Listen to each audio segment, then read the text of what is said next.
The one question, more than any other, that people ask me is, can you really read my mind? This is what people want to know. Can you really read my mind? When they ask, I show them this. Think of a two-digit number. Any two-digit number, okay? Don't let me influence it, okay? Think of one. You can change your mind. You can go back and forth. It can be high. It can be low. Two-digit number. Any one. Thinking of it? Focus on it. I'm going to try to get a sense of the number right now. Okay. I think I got a sense of one of the numbers. The other one you're hiding from me. I can't quite get it. So let's play with the number for a second. Let's play with it and kind of bring it to life. That's the problem. Right now it's just a dead number. But I want you to leave your mark on it, okay? So let's play with that. Think of the number, and what I want you to do is take the two digits, and I want you to, let's reverse them. Reverse them. So if it was a 23, now you're thinking of a 32. 32, 23. Now, let's subtract. Whichever one is smaller, I want you to subtract it from the other number. That's going to leave you with a final number. And actually, let's do this. To bring that final number, you have one last number in mind, let's bring that number to life. And I have the perfect way to do this. I was reading Rolling Stone magazine just the other day, and I don't know if you're a big fan of music from the 90s. I love the songs from the 90s. They're kind of cool rock and campy. And this is what they did is they published a list from 1 to 50.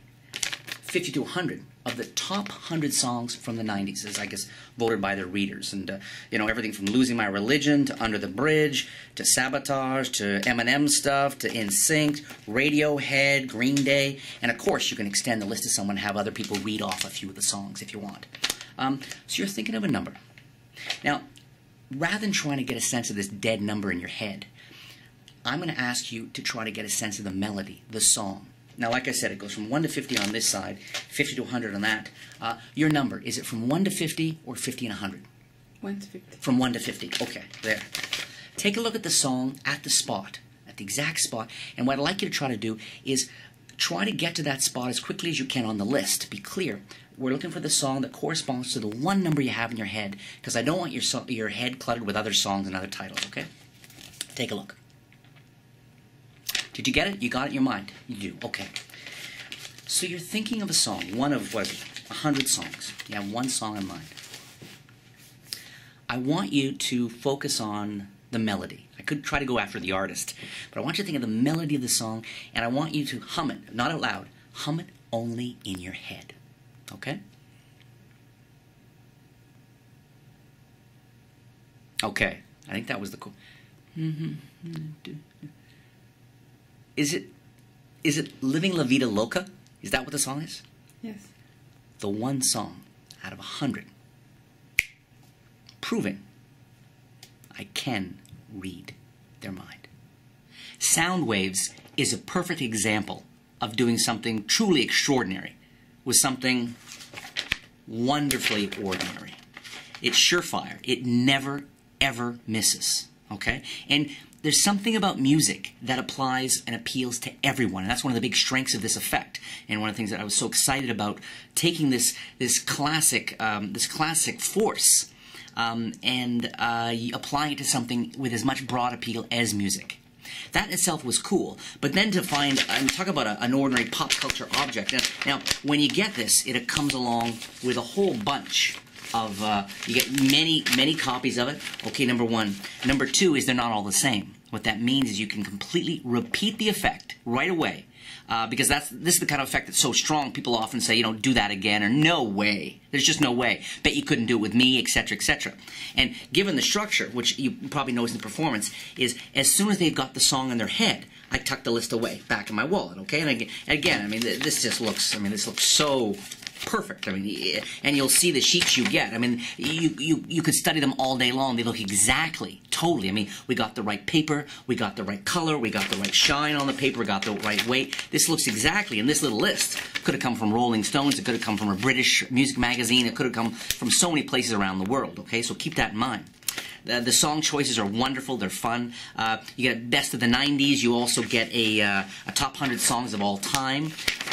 So there's so much you can do with this. Now, as I was saying, I make a point of tucking the list away before divining the song, right? And that's key in a few ways. One of the things it does is I tuck it away, Okay, it goes by, okay? Then I focus and I divine, and then when someone says, no way, or do that again, or no way, I say, fine, look, let's try it with you. Take out the list again, and of course, right there, I just took out another list. A lot like the first one, but also quite different. So I can once again have them think of any two-digit number, okay? Once again, we do it, and once again, they think of any one of these, 1 to 50 or 50 to 100, and I can divine a second different song. And talk about the world's easiest switch. I mean, it's not even a switch. The structure is so strong on this, and I really, polish it so much in live performance. The fact that I tuck it away and then someone says, do it again, I say, fine, we'll do it again. Just take it out another list. Boom, I can do it again. It's a classic example of being able to repeat something. And in magic, of course, the idea is that sometimes you shouldn't repeat an effect. Because, they say never show the same trick twice. And while that's sometimes true in other instances, it just makes it even more impossible. So keep in mind again, never misses. They can think of any number. Any two-digit number, boom, okay? It involves songs. It talk about portability. I mean, whether you carry 1 or 2 lists or whatever you want, and so natural, so above board. I work so hard on the presentation to make sure it flows from can you read my mind to think of any two-digit number to, okay, and eventually we get around to this, and there's so many ways to divine. I mean, you can focus on the name, you can focus on the song, you can focus on the melody, you can first try to divine whether it's a band or an individual. I mean, there's so many places you can take this kind of thing, but they're all rooted in something that everybody cares about. Oh, and one last thing about this. I know there are a lot of you out there who don't just work in close-up situations, but also work in stand-up situations. And this is another thing about this kind of mentalism, is I've done this for 150 people at a corporate gig. What matters, sure, nobody can see it from, several feet away, nobody can see the list, but that's not what matters. Because I always have somebody name off several of the songs, and as soon as you hold out the list to people, and somebody can name off a few songs, and somebody else names off a few songs, everybody, doesn't matter, you could be doing this for 1,000 people. Everybody knows the list is made up of many different songs, and everybody understands that the number that was thought of was free, and everyone who followed along arrives at different numbers. So, in fact, the larger the group, the more impossible it is, because so many people are thinking about different numbers.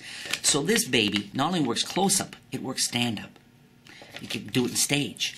You have this in your pocket, and you know when you walk out the door that you are always set to freak somebody out anytime, anywhere.